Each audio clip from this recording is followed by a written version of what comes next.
Ұршық иірген адамның қолы жеңіл, ширақ келеді.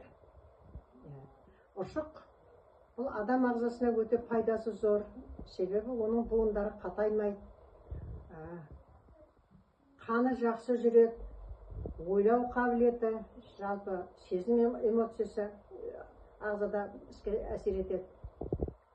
Көру қабілеті жақсы болғандықтан оның арасында бір қалыпты жіптерді реттестіріп, оны орап, созып иіргеннің өзі саусақтар жақсы қимылдап тұрады. Иық,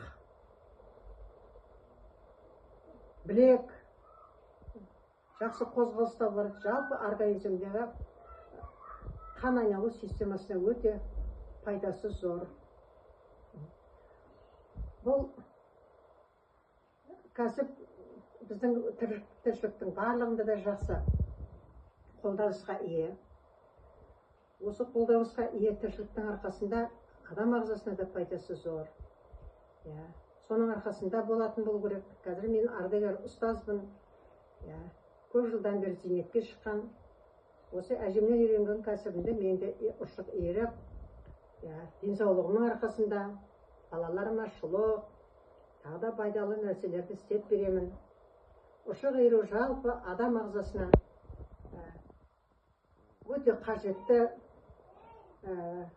өте пайдалы жаттығудың бір түрі болып есептеледі.